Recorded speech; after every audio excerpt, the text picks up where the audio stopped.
चलिए दोस्तों, मैं आज आपको शिवाजी महाराज के बारे में बताने वाला हूँ। पूरा मराठा साम्राज्य बताऊँगा, एक ही वीडियो में पूरा क्लियर करूँगा।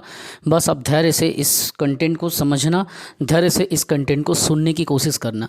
याद रखेंगे, यहाँ पे मैं कोई लंबा चौड़ा आपको पढ़ा के आपका समय बर्बाद नहीं करूँगा। यहाँ पे मैं क्या करूँगा, एक शॉर्ट इंट्रो दूंगा तो जो 3 से 4-5 मिनट के अंतर्गत में पूरा ख़त्म होगा, और इसमें मैं इन 3 मिनट के अंतर्गत बताऊँगा। बस आप ध्यान से समझना, जिसमें पीएससी, व्यापम, रेलवे, बैंकिंग सबसे क्वेश्चन आता है। ये मराठों का उत्कर्ष जो टॉपिक है, या शिवाजी महाराज के ऊपर टॉपिक है, हम उस पर चर्चा करेंगे। वीडियो को आपको पूरा देखना है, वीडियो को स्किप नहीं करना है। अगर आप वीडियो को स्किप करते हैं तब आप इम्पॉर्टेंट नॉलेज से चूक जाएंगे। मैं आपको ये चीज़ बताना चाहता हूँ कि अभी जो मैं सेगमेंट के बारे में बताऊँगा, मराठों का उत्कर्ष या शिवाजी महाराज के बारे में, उससे 100% क्वेश्चन आएगा। एनसीईआरटी का डाटा डिस्कस कर रहा हूँ और बताऊंगा। सबसे पहली बात, यहाँ पे मैं क्लास ले नहीं रहा हूँ, बस मैं आपको क्या कर रहा हूँ, इंट्रोड्यूस कर रहा हूँ कि किसी टॉपिक को, ज़रूरी नहीं कि हर टॉपिक का लोड लेके पढ़ा जाए। कुछ टॉपिक को खाली सुना जाए, देखा जाए, समझा जाए।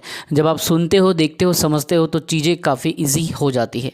बट ये जो क्लास है स्पेशली शिवाजी महाराज के ऊपर में डिस्कशन का क्लास है, समझना। और सबसे पहली बात, मैं एक स्टूडेंट है जो मेरे ऑनलाइन टीचरशिप वाले कोर्स को लिए थे, वो टीचर बने, उनका सिलेक्शन हुआ ऑनलाइन प्रोग्राम के अंतर्गत, वो इनरोलमेंट लिए थे। उन्होंने ये टी शर्ट मुझे भेजा है और अच्छा लगा मुझे कि मेरा एक स्टूडेंट ने मुझे टी शर्ट गिफ्ट किया। चलिए ठीक है, उनको एक डेडिकेटेड करना था तो एक मैसेज के रूप में उनको दे दिया। ठीक है, मनोज नाम है उसका, मनोज कौशिक। और मुझे बहुत खुशी हुआ कि मनोज ने मुझे एक छोटा सा गिफ्ट ही सही अपनी तरफ से मुझे डेडिकेट किया, जो कि मेरे लिए बहुत वैल्यू रखता है ना। ये मायने नहीं रखता कि आप क्या देते हो। चलिए वो सब छोड़िए, सीधा मुद्दे पे बात करते हैं। तो मराठों के उत्कर्ष को जब आपको समझना है तो सबसे पहली बात ये जान लीजिए कि शिवाजी महाराज का इसमें अहम योगदान है। शिवाजी ने विभिन्न प्रकार के युद्ध किया, विभिन्न प्रकार से संघर्ष किया और अपने साम्राज्य को आगे बढ़ाने में बहुत ज़्यादा अपना प्रयास किया। क्वेश्चन ये आता है, मराठा साम्राज्य का संस्थापक कौन थे? आप बताएंगे संस्थापक शिवाजी थे। मराठा साम्राज्य की बात आ रही है तो उसके संस्थापक शिवाजी थे। और जन्म कब हुआ था? तो 1627 में 6 अप्रैल को हुआ था। तो ये बातें अब याद रखना, बस सुनते जाओ और समझते जाओ, क्योंकि जब आप सुनते रहोगे क्लासेस में जो मैं आपको बता रहा हूँ वो 100% आपका वर्क करेगा, वो 100% आपके एग्ज़ाम में बनेगा, क्योंकि किताब में पढ़ने से चीज़ें याद नहीं होती। ठीक है, तो साम्राज्य का संस्थापक शिवाजी था। जन्म कब हुआ? तो 6 अप्रैल 1627 को। अब कहाँ पे हुआ ये प्रश्न आ जाता है, तो शिवनेर किले में, किला मतलब दुर्ग, ठीक है, शिवनेर किले में इसका जन्म हुआ था। और पुणे महाराष्ट्र में, आप जानते हो, वहीं पे शिवनेर किला। तो आप कई बार अगर शिवनेर किला में गांव का नाम पूछे ना, तब आप जुन्नार के पास में हुआ था, तो वो गांव को या पर्टिकुलर स्थान को नहीं पूछेगा, किला पूछेगा तो शिवनेर का किला। ठीक है, और शिवाजी के पिता का क्या नाम था? तो ये प्रश्न आता है कि शिवाजी जो थे उनके पिता कौन थे। उनके पिता का नाम जब आएगा तो शाहजी भोसले थे, उनके पापा शाहजी भोसले। लेकिन माता का नाम जब आता है तो यहाँ पे कई लोग गलत कर देते हो, माता का नाम जीजाबाई था। इस बात को याद रखेंगे, पिता में शाहजी भोसले, माता में जीजाबाई। अब इसमें प्रश्न क्या आता है कि इनकी माता जीजाबाई थी, ठीक, तो तुकाबाई कौन थी? ये प्रश्न आ जाता है। तो लोग तुकाबाई लेकर के क्वेश्चन को गलत कर देते हैं। शाहजी भोसले की जो दूसरी पत्नी थी उसका नाम था तुकाबाई, तुकाबाई मोहिले। ठीक है, ये शाहजी की दूसरी पत्नी का नाम था। अब थोड़ा सा जब आप आगे बढ़ते हो तो इसमें आता है कि शिवाजी को जो शिक्षा दीक्षा दिया वो कौन था, अर्थात शिवाजी के गुरु कौन थे? शिवाजी के गुरु कोंडदेव थे। ठीक है, इस बात को याद रखेंगे। और ये आप जब आप देखोगे इस चीज़ों को, शिवाजी के जन्म के ऊपर बहुत ज़्यादा भ्रांति है। कई जगह पे क्या है, 6 अप्रैल 1627 की जगह पे क्या लिख दिया है, 19 फरवरी 1630 लिख दिया है। तो उस पर नहीं जाना है, जो है वो बता रहा हूँ, 6 अप्रैल 1627 जो रियल है। लेकिन वो जो कोंडदेव था वो क्या था, उसका गुरु था। लेकिन एक ऐसा कुछ आता है कि इनके जो आध्यात्मिक, या कहना चाहिए पूजा पाठ, तो आध्यात्मिक क्षेत्र में शिवाजी के आचरण पर किस गुरु का प्रभाव पड़ा? तो वहाँ पे आप लिखना कि आध्यात्मिक जो गुरु थे वो थे रामदास। गुरु रामदास का इनके आध्यात्मिक जीवन पे बहुत ज़्यादा प्रभाव पड़ा, इसीलिए आध्यात्मिक गुरु के रूप में रामदास को जाना जाता है। जबकि जो राजनैतिक गुरु थे उसमें कोणदेव आपको लेना पड़ेगा। अब एक प्रश्न आता है कि देखो, माता कौन थी? जीजाबाई थी। लेकिन तूकाबाई कौन थी? तो उसकी दूसरी पत्नी थी, किसकी? शाहजी भोसले की। शाहजी कौन थे? तो उनके पिताजी थे। अब देखना है यहाँ पे क्वेश्चन ये आता है कि शिवाजी का विवाह निम्न में से किसके साथ हुआ? बोल के वो 4-5 ठो नाम वहाँ पे लिख देगा। तूकाबाई लिख देगा, जीजाबाई लिख देगा, या साईबाई लिख देगा, या सालबाई लिख देगा, अलग अलग आपका लिख देगा। तो याद रखेंगे इनका जो विवाह हुआ था साईबाई निम्बालकर से हुआ था। इस चीज़ को याद रखना। और कब हुआ था? तो 1640 में हुआ था शिवाजी का विवाह। शिवाजी के बारे में मैं आपको ये भी बताता हूँ कि शाहजी जो थे, शाहजी ने शिवाजी को पूना की जागीर दी थी। कहाँ की जागीर दी थी? पुणे की पूरी जागीरी उसको उसके पिता ने दे दी थी। इस बात को समझना, क्योंकि इसे क्वेश्चन व्यापम ने पूछा था। रेलवे में सबसे ज़्यादा क्वेश्चन यही से आता है कि शाहजी ने शिवाजी को कहाँ की जागीर प्रदान की? तो पुणे की जागीर प्रदान की, पूना की जागीर प्रदान की थी। और खुद क्या किए थे? पुणे की जागीरदारी को उसको सौंप के बीजापुर चले गए थे और बीजापुर रियासत में नौकरी करने लगे थे। तो ये क्वेश्चन बहुत ज़्यादा इम्पॉर्टेंट है कि कभी भी अगर आपसे पूछा जाए कि शिवाजी का विवाह किससे हुआ, तो साईबाई निम्बलकर से हुआ। और उसके पिता ने क्या किया था? पूना की जागीरदारी उसको सौंप दी, और जागीरदारी को निभाते हुए वो अपने साम्राज्य का विस्तार करता है। और बीजापुर रियासत उसके पापा चले जाते हैं। कौन? तो शाहजी भोसले। अब देखिए, अब ये क्या करते हैं? अपना सैन्य अभियान चालू करते हैं। तो शिवाजी अपने सैन्य अभियान के अंतर्गत 1644 में शिवाजी ने पहली बार बीजापुर में एक जगह है तोरण, तो तोरण के पहाड़ी पर सबसे पहली बार कब अधिकार किया? तो 1644 में पहली बार वहाँ पे अधिकार किया। तो तुमसे पूछा जाएगा शिवाजी ने सर्वप्रथम फलाना जगह पे कहाँ पे अधिकार किया? तो बीजापुर का जो तोरण था, तोरण का पहाड़ में जो किला था, दुर्ग था, उसको जीता था। ठीक है।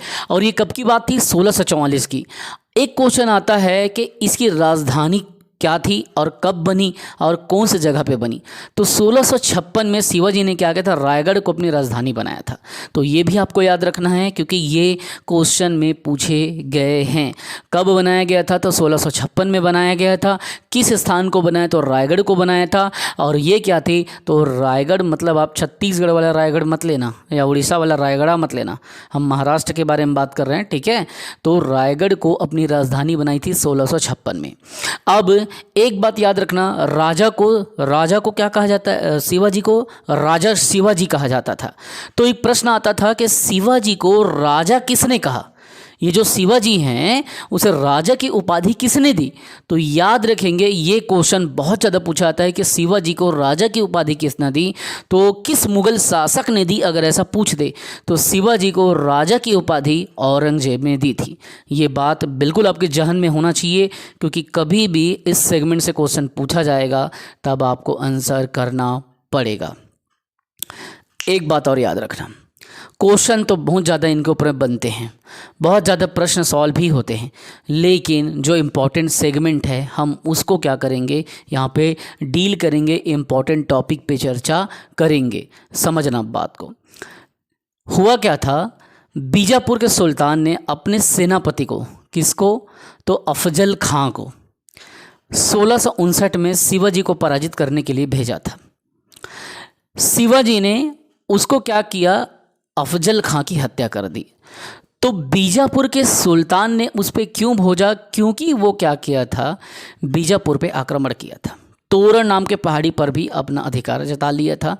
इसीलिए बीजापुर के सुल्तान ने अपने योग्य सेनापति अफजल खां को भेजा था। तो अफजल खां का जब भी क्वेश्चन आए तब आप बताएंगे कि अफजल खां को भेजने का रीज़न क्या था। तो उन्होंने खुद उनके बीजापुर पे आक्रमण किया था। हालांकि ये बात अलग है कि इसका खुद हत्या कर देता है 1659 में 10 नवंबर को अफजल खां का। दूसरी बात, शिवाजी क्या करते हैं? सूरत को अब लूटने की बात करते हैं 1664 में। तो तुमसे पूछा जाएगा शिवाजी ने सूरत को 1664 में लूटा, और दूसरी बार कब लूटा, तो एक बार 64 में लूटते हैं, एक बार 70 में लूटते हैं।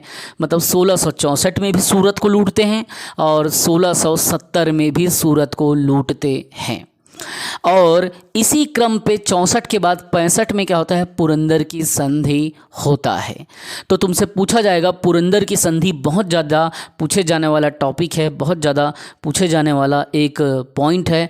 तो आपसे कभी भी पूछ देगा कि पुरंदर की संधि कब हुआ, तब आप वहाँ पे क्या बताएंगे, पुरंदर के संधि के बारे में आप बताएंगे कि ये 1665 में हुआ था। कब हुआ, 1665 में पुरंदर की संधि हुई थी, अगर पूछा जाए तो, क्योंकि पुरंदर की संधि बहुत ज़्यादा पूछा जाने वाला टॉपिक है।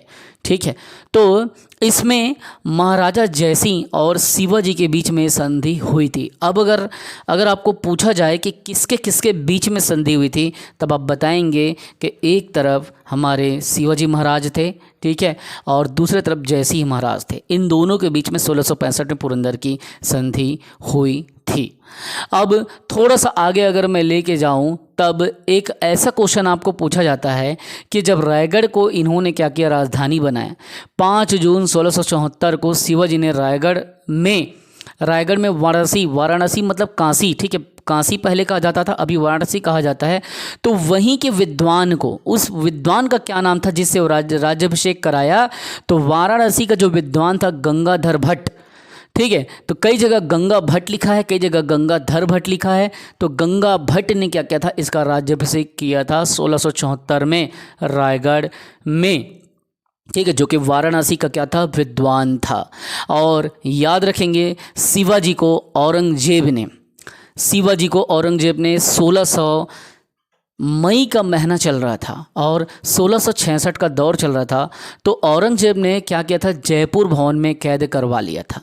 इस बात को आप याद रखेंगे। अगर आपसे पूछता है कि शिवाजी को औरंगजेब ने मई 1666 में जयपुर भवन में कैद कर लिया था, और वहाँ से वो क्या किए थे, अगस्त 1666 में, मई के बाद जून जुलाई अगस्त, ठीक है, तो अगस्त में वो क्या किए थे, अगर तारीख पूछे तो 16 अगस्त, और तारीख ना पूछे, मंथ पूछे तो सिर्फ अगस्त, तो 16 अगस्त 1666 में वो भाग गए थे जयपुर भवन से।